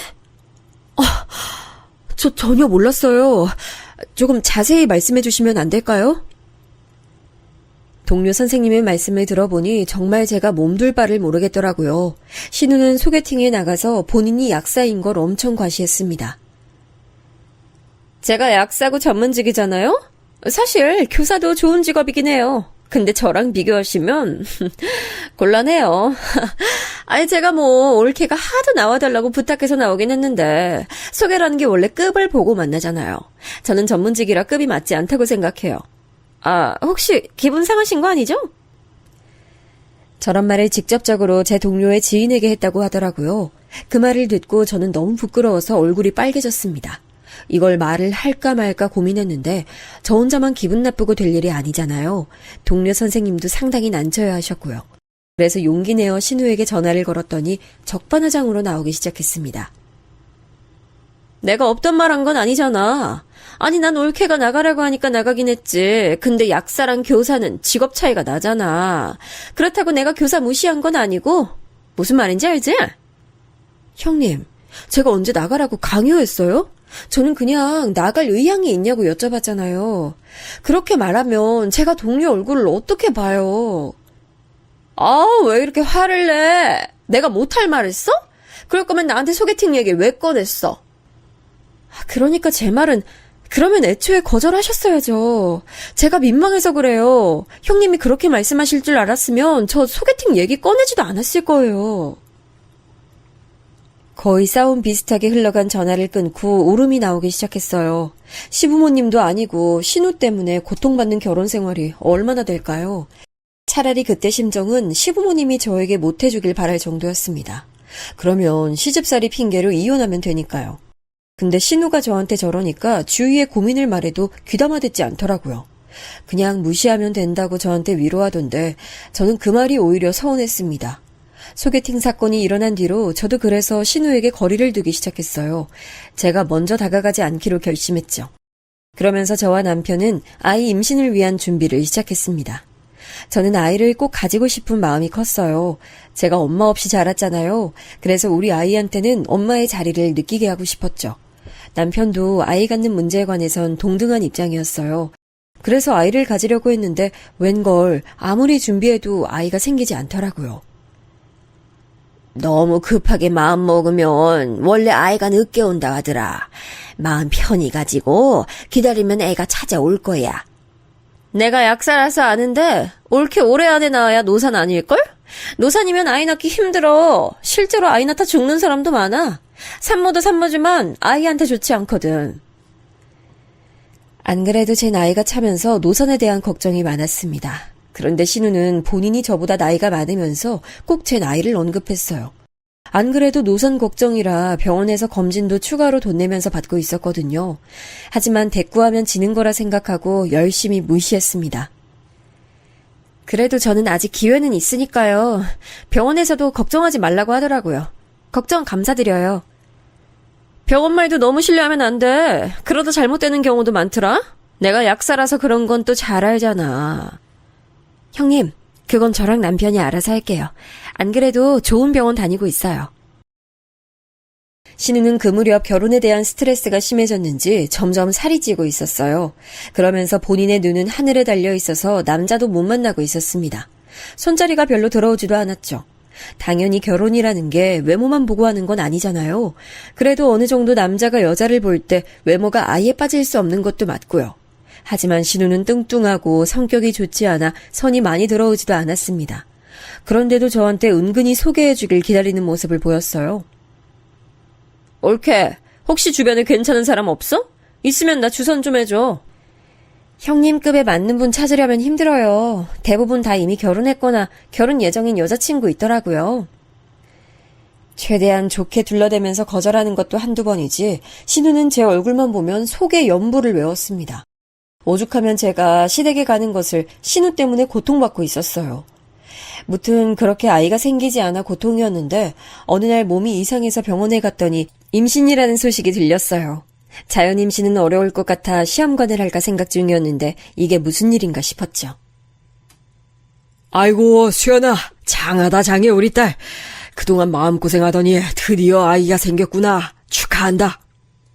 우리 며느리 너무 고생 많았어.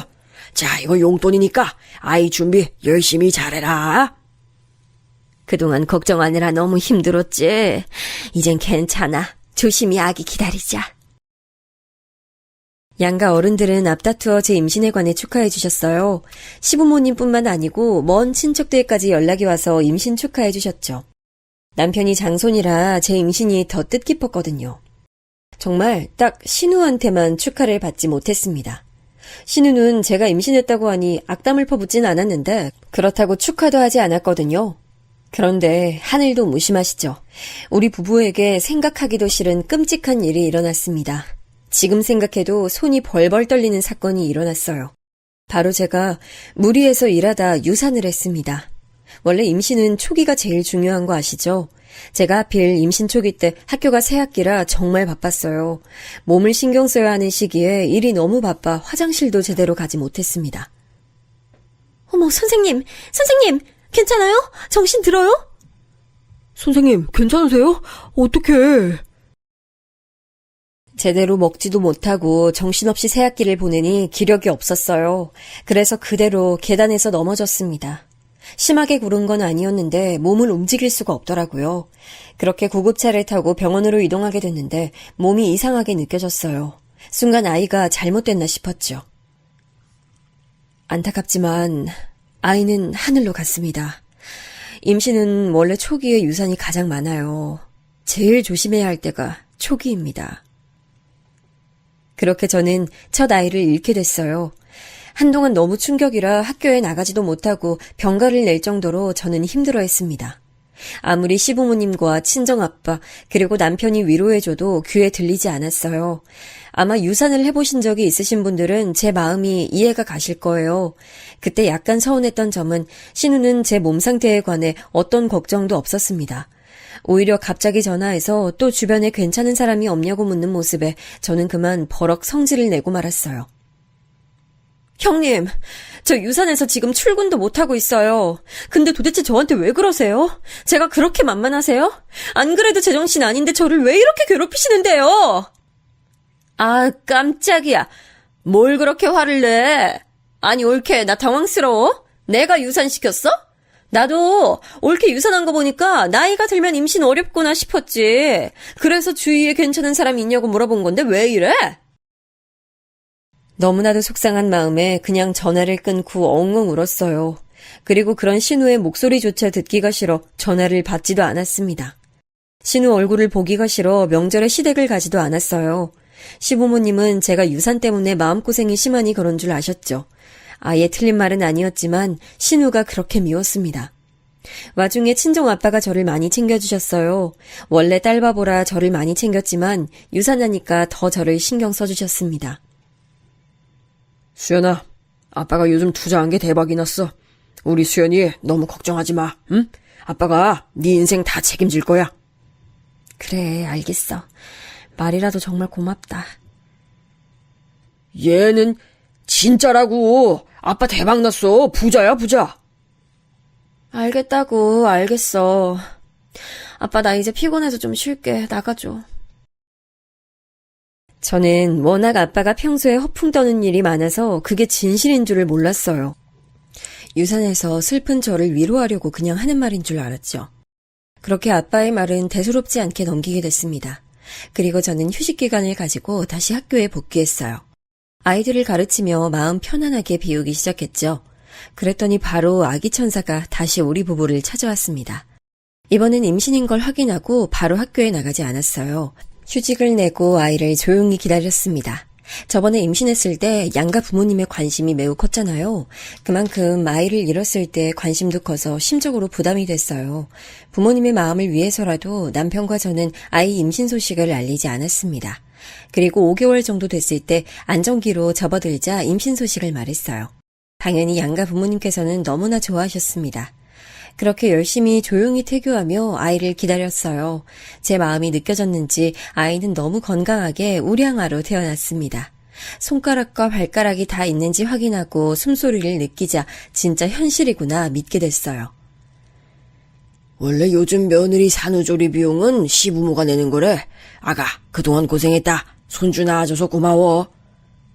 아버님, 너무 감사해요. 손자 많이 기다리셨죠? 시부모님은 우리 아들의 탄생을 아주 기뻐하셨어요. 그러면서 조리원 비용도 내주시고 아직 아기 개월수에 맞지 않는 옷과 신발도 사다 주셨습니다. 지나가다 예뻐서 도저히 지나칠 수가 없다고 하셨죠. 시부모님이 조리원 비용 내주셨다며? 감사하다고 전해드려. 이건 우리 딸 편하게 사용하라고 아빠가 산 유모차야. 아빠, 이거 진짜 비싼 건데 아빠가 무슨 돈이 있어서 이걸 샀어? 괜찮으니까 가서 환불해. 이제 아빠 돈 많이 번다고 말했잖아. 아빠 말은 어디로 들은 거야? 친정아빠도 역시 딸바보답게 많은 선물을 해줬습니다. 양가 어른들의 축복을 받으며 우리 아들은 무럭무럭 자랐어요. 걱정과 달리 아들은 아픈 곳도 없었고 무사히 잘 자라줬죠. 신우만 우리 아들에게 아무런 선물을 주지 않았는데 그때는 서운한 마음도 들지 않았습니다. 애가 근데 다른 애들에 비해 좀 통통하네? 누나는 우리 아들 선물도 안 해주고 그런 말이 나와? 원래 그런 말은 뭐 옷이라도 하나 주고 해야 돼. 그렇게 대놓고 선물을 바라냐? 나 요즘 약국 개업하느라 바쁜 거 몰라? 애초에 저는 신우라는 사람에게 기대가 없으니 괜찮았어요. 실제로 신우는 약국을 새로 열게 됐어요. 시댁과 우리 신혼집 근처에 있는 빌딩이었죠. 이제껏 다른 약국에서 월급을 받으며 일하다 본인 약국을 개업하게 됐습니다. 그러면서 워낙 일이 많으니 저한테 전화를 걸어 사사건건 얘기하는 일도 줄었어요. 저는 그것만으로도 만족했습니다. 근데 신우는 약국 개업을 하고 몇 주 지나지 않아 일이 너무 힘들다고 토로했어요. 아기를 키우느라 정신없는데 전화로 자기가 너무 힘들다고 하니 저는 받지 않았습니다. 제가 받지 않자 신우는 남편에게 전화하기 시작했어요. 누나, 급한 일 아니면 끊어도 될까? 나 지금 아기 목욕시켜야 돼. 아, 진짜 서운하다. 내가 나 힘든 얘기도 동생한테 못해? 엄마 아빠 걱정할까봐 일부러 너한테 전화했는데 올케는 받지도 않고. 아니, 너네 너무한 거 아니야? 이러고도 우리가 가족이라도 할 수 있어? 남편과 아기를 같이 키우니 전화 소리가 제 귀에도 들렸거든요. 안 그래도 예민한데 신우가 저러니 참 곤란했습니다. 무시하는 것도 정도가 있잖아요. 아기가 100일이 지나고 남편은 회사를 다시 다니기 시작했습니다. 그동안 육아휴직을 내고 저를 많이 도와줬으니 그 정도면 최선을 다했다고 생각해요. 수연아, 혼자 아기 보는 거 힘들지? 아빠가 여기저기 알아보고 사람 보내니까 편하게 너 할 일해. 아빠, 도대체 왜 자꾸 돈을 쓰는 거야? 그러지 말고 저축해. 혹시 대출 받거나 그런 거 아니지? 나 진짜 걱정이야. 얘는 저번부터 무슨 소리를 하는 거야? 아빠 돈 잘 번다고 몇 번을 말해. 우리 손자 주려고 건물도 구입했어. 나중에 다 물려줄게. 허풍 그만 떨어. 애기 운다. 아유, 도움이 됐으니까 돌려보낼게. 나 아기는 온전히 내 힘으로 키울 거야. 실제로 저는 엄마 없이 자랐다는 것에 조금 트라우마가 있었어요. 그걸로 하도 어렸을 때부터 놀림을 받았더니 우리 아이에겐 최선을 다하고 싶었죠. 다행히 제가 교사가 직업이라 육아휴직이 매우 잘 돼 있었거든요. 덕분에 아이를 잘 키울 수 있었습니다. 아이고, 예뻐라. 눈웃음 보니까 딱 우리 며느리랑 딱 닮았네. 잘 웃는 거 보니까 내가 다 행복하다. 아유, 우리 손주 너무 예뻐. 저는 아이를 데리고 시댁에도 자주 방문했어요. 신우가 마침 약국일로 바빠 집에 잘 없기도 했고 시부모님이 아이를 매우 좋아하셨거든요. 시부모님은 저를 워낙 예뻐해 주시니 제가 불편하진 않았습니다. 그렇게 어느 날도 시댁에 아이를 데리고 갔는데 어머님 전화가 울렸어요. 어머님이 잠깐 마트에 간 시간이라 제가 대신 받았는데 신우였습니다. 엄마, 나 너무 힘들어. 손님이 너무 많은데 해야 되는 일은 더 많아. 도와줘. 형님, 저예요. 어머님 핸드폰 두고 잠깐 마트 가셨어요. 아, 올케야? 아, 잘 됐다. 올케, 나 잠깐만 도와줄 수 있어? 나 화장실 가고 싶은데 혼자 일해서 지금 화장실도 못 가고 일하고 있어. 가까우니까 잠깐만 나와주면 안 돼? 지금 근데 제가 아들하고 있어서요. 뭐 어때? 데리고 나와. 애들도 세상 구경 많이 시켜줘야지. 와서 애 영양제랑 비상약도 가져가. 내가 공짜로 줄게. 하도 오라고 난리를 치길래 아이를 데리고 약국에 갔습니다. 사실 아이가 아플 때마다 먹는 약이 있어서 그걸 얻으려는 마음도 있었어요. 신우는 제가 오자 아주 기쁜 얼굴로 약국을 비웠습니다. 그런데 화장실에 간다고 하더니 1시간이 되도록 오지 않았어요. 전화를 아무리 해도 받지도 않았죠. 아이는 보채고 기저귀도 갈아야 하는데 신우는 연락 두절이 됐어요. 저는 약에 대해 아는 것도 없어서 손님들이 오면 그냥 돌려보내야 했습니다. 자기 가게면서 이래도 되나 싶었죠. 2시간이 지나고 신우는 손에 아이스크림을 들고 들어왔습니다. 올케 고마워. 내가 잠깐 바람 좀 쐬느라 그랬어. 고마우니까 애기 약 몇 개 챙겨줄게. 화를 내려고 했는데 아기 약을 챙겨주길래 그냥 다음부턴 이러지 말라고 대신하고 약국을 나왔어요. 그리고 전날 이후 신우는 저에게 약국을 자주 부탁하기 시작했습니다. 처음엔 거절도 몇 번 했는데 신우가 약국을 봐줄 때마다 아기 약을 많이 챙겨줬어요. 아마 아이를 키워보신 분들은 아실 텐데 아기들이 어릴 때 많이 아파요. 그래서 그런 부분에서 도움을 받으니 저도 자연스럽게 돕게 됐습니다. 그러던 어느 날 제가 개도 안 걸린다던 여름 감기에 걸렸습니다. 너무 오한이 들고 아파서 우리 아들을 옆에 둘 수도 없었어요. 급하게 남편을 시켜 아들을 데리고 시댁으로 가라고 할 정도였죠. 열이 펄펄 끓고 아픈데 신우가 또 저에게 약국 일을 부탁했어요. 형님, 저도 너무 가고 싶은데 도저히 갈 수가 없어요. 지금 저 독감이라 아들도 시댁으로 보냈어요. 독감이라고? 그러면 오히려 빨리 와. 내가 좋은 약 줄게. 그냥 진짜 이번엔 몇 시간도 아니야. 딱 10분만 봐주면 돼. 왜 약도 받아가. 지금 두통이 좀 심해서요. 죄송해요. 저도 너무 도와드리고 싶은데 머리가 너무 아파요. 손님들한테 옮기면 안 되잖아요. 그러니까 와서 약을 받아가면 되잖아. 독하고 효과 좋은 약으로 줄게. 딱 10분. 아니다. 5분만 봐줘. 그럼 갈 테니까 두통약 준비해 주세요. 신우가 독하고 좋은 약을 준다는 소식에 아픈 머리를 부여잡고 약국으로 향했습니다. 다행히 멀지 않은 거리라 바람도 쐴 겸 가게 됐어요. 제가 약국에 도착하니 신우는 아주 바빠 보였습니다. 올게 왔어? 지금 너무 바쁘네. 나 이거 전산 부탁해. 이것만 해결하고 바로 약 줄게. 네? 머리야. 올게 뭐하고 있어? 빨리. 급해. 손님들 기다리잖아. 제가 약국에 도착하자마자 신우는 컴퓨터 앞으로 저를 데려갔어요. 종종 약국을 도울 때 신우가 전산 처리하는 법을 알려줬었거든요. 안 그래도 머리가 아픈데 신우가 너무 재촉해서 울리는 머리를 부여잡고 컴퓨터 앞에 앉았습니다. 독감이라 열도 펄펄 끓어서 정신이 하나도 없었어요. 여기 이거 아닌데. 손님 잠시만요. 여기 있습니다. 안녕히 가세요. 겨우 정신을 차리려고 애쓰고 있었는데 신우는 저에게 오히려 화를 내기 시작했어요. 올케 미쳤어? 아니 전산을 왜 이렇게 실수해? 이거 잘못되면 나 망해. 이럴 거면 왜 왔어? 형님. 제가 안 그래도 독감이라 머리 아파서 못 온다고 했잖아요. 그땐 오라고 하더니 지금은 왜 이러세요? 아니, 올 거면 제대로 좀 하든가. 이런 거 실수하면 난 골치 아파. 아, 나 약사야. 옳게는 실수해도 학교니까 별일 안 일어나지? 나는 큰일 난다고. 형님, 무슨 말씀을 그렇게 하세요. 저도 실수하면 큰일 나요. 자꾸 저번부터 약사랑 교사랑 비교하는데 불쾌해요. 뭐? 불쾌? 지금 말 다 했어? 저 독감이라 지금 머리 울리니까 제발 큰 소리 내지 마세요. 저 그냥 갈게요, 일단. 나중에 얘기해요. 진심으로 머리가 너무 아파 신우가 소리 지를 때마다 골이 울렸어요. 저는 종종 걸음으로 약국문까지 걸어갔죠. 근데 신우는 그날따라 기분이 매우 좋지 않았나 봐요. 야, 거기서! 나 아직 말 안 끝났어? 나중에 얘기해요. 저 진짜 머리 너무 아파서 그래요. 머리가 아프면 뭐 얼마나 아프다고? 돌대가리야? 교사면 똑똑하게 잘하든가. 이런 실수를 하면 어떡하냐고?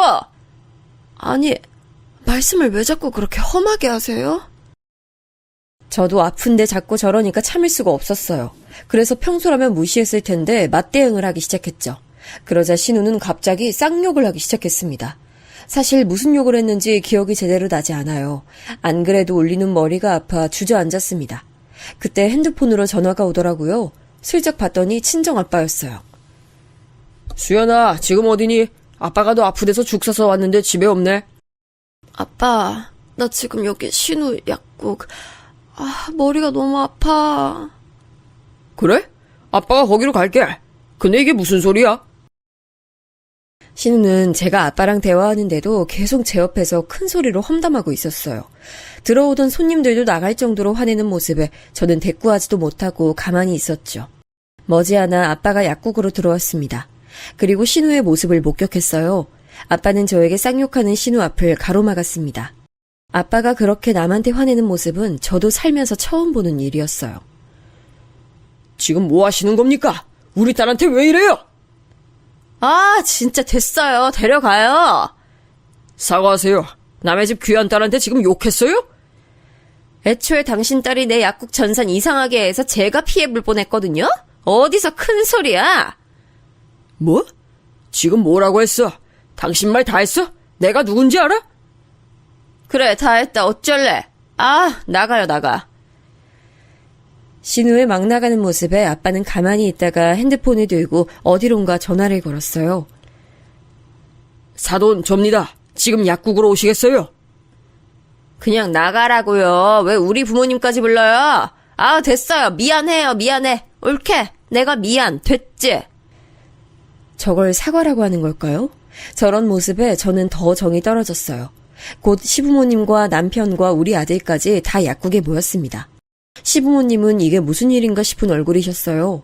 무언가 안절부절 못하는 모습도 보였죠. 사돈께서는 다 아시죠? 제가 이 건물주인 거요. 뭐? 아빠가 건물주라고? 이게 무슨 말이야? 네? 지금 뭐라고 하셨어요? 건물주요? 아이고, 무슨 오해가 있었나 봅니다, 사돈. 이게 무슨 일이죠? 사실 저 말에는 신우보다 제가 더 놀랐습니다. 남편과 신우가 놀랐던 감정보다 제가 놀랐던 감정이 더 컸을 거라고 확신해요. 반면 시부모님은 이미 알고 계신 눈치였어요. 나는 우리 딸 진짜 귀하게 키웠어요. 세상 모든 자식이 그러겠지만 나도 마찬가지라고요. 근데 왜 내가 내 건물에서 우리 딸이 쌍욕 먹는 모습을 봐야 하죠? 아이고 사돈, 죄송합니다. 우리 딸이 그랬군요. 너무 죄송해요. 얘, 뭐하고 있어? 얼른 사과 드려. 아니, 이게 무슨 소리야. 건물주가, 저는 아무 말도 못하고 아빠를 쳐다봤어요. 아빠는 여전히 화가 난 채로 말을 이었습니다. 자기가 목격한 상황에 관한 서술을 하니 시부모님은 눈에 띄게 당황하기 시작하셨어요. 표정이 너무 굳어서 제가 오히려 걱정할 정도였습니다. 제가 처음에 여기 월세 줄 때 뭐라고 했습니까? 다 필요 없고 우리 딸 행복하게 해달라고 했더니 사돈 너무하세요. 저희도 우리 딸이 며느리한테 그런 줄은 몰랐어요. 죄송합니다. 알고 봤더니 아빠 건물이 맞았어요. 신우가 약국 개업할 때 시부모님이 많이 도와주셨거든요. 이 노른자 땅의 건물이 1층 자리를 알아봐서 부동산에 갔더니 우연히 소유주가 우리 아빠였던 거죠. 그때 아빠는 굳이 자식들에게 알리지 말자고 하셨대요. 그러면서 월세도 단돈 10만 원만 받기로 했다고 하더라고요. 신우는 부동산 문제는 부모님이 알아서 하신다고 해서 마음 놓고 있었대요. 저는 우리 딸이 가장 우선입니다. 월세 그냥 다른 집처럼 300만 원 내세요. 아이고 사돈, 아유 제가 대신 사과드릴게요. 아유 아가, 내가 대신 사과하마. 우리 딸이 너한테 상처를 심하게 줬구나. 내가 할 말이 없어. 너무 미안하다. 일단 저도 너무 당황스럽지만 아버님이 사과하실 문제가 아니에요. 저는 진심으로 이번 사건도 그렇고 그동안 시부모님이 신우의 잘못에 대해 대신 사과하는 일이 많았거든요. 그건 잘못된 행동이라고 생각했어요. 신우도 성인인데 성인이면 자기 행동에 대한 책임을 져야 하잖아요. 그래서 완강하게 말했습니다. 어머님, 아버님도 그동안 형님에게 너무 잘해주셨어요. 자기 일은 자기가 알아서 해야죠. 충분히 신경 쓰실 만큼 쓰셨으니 이제 형님이 자기 인생 살도록 하세요. 그리고 형님도 정신 차리세요. 애도 아니고 나이 드실 만큼 드신 분이 뭐 하시는 거예요? 부끄럽지도 않으세요? 보통 그 나이면 오히려 부모님한테 효도하는데 어떻게 이렇게 반대가 됐어요? 저였으면 부끄러워서 얼굴도 못 들고 다녀요. 시부모님이 워낙 사람이 좋으셔서 형님에게 필요 이상으로 지원해주고 계셨거든요. 형님의 나이가 40이 넘어가는 노처녀여서 안쓰러운 마음이 있는 것 같았어요. 그래서 저는 평소에 하고 싶은 말을 하게 됐죠.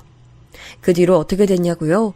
실제로 시부모님은 우리 아빠와 저와 남편과 많은 대화 끝에 신우에 대해 지원해주지 않게 됐습니다. 자기 인생이니 자기가 책임져야 한다는 말에 동의하셨죠. 그리고 신우는 지금 월세 300을 내고 우리 아빠에게 내고 있어요. 그동안 10만 원만 내다 300을 내고 있으니 얼마나 속이 썩겠어요. 하지만 그건 제가 신경 쓸 거리가 아니라고 생각해요. 지금은 당연히 저에게 연락도 오지 않고 있습니다. 남편에게 슬쩍 물어봤더니 본인한테도 연락이 안 온다고 하더라고요. 신우는 심지어 시부모님에게도 실망이라고 집을 나갔대요. 혼자 집을 얻어서 사는 것 같던데 언제까지 저럴진 저도 모르겠습니다. 시부모님도 그렇고 저도 그렇고 할 만큼 다 했다는 생각이 들어요. 그리고 친정아빠는 정말로 투자에 성공했던 것이 맞았습니다. 제가 그동안 허풍 떨지 말라고 했는데 오히려 제 믿음이 부족했던 거죠. 그래서 덕분에 우리 아들은 외할아버지의 전폭적인 지원을 받으며 무럭무럭 자라고 있어요. 시부모님과의 사이도 아주 좋아요. 워낙 좋으신 분들이라 신우가 빠지니 오히려 예전보다 더 돈독해졌어요. 여기까지가 제가 준비한 사연입니다.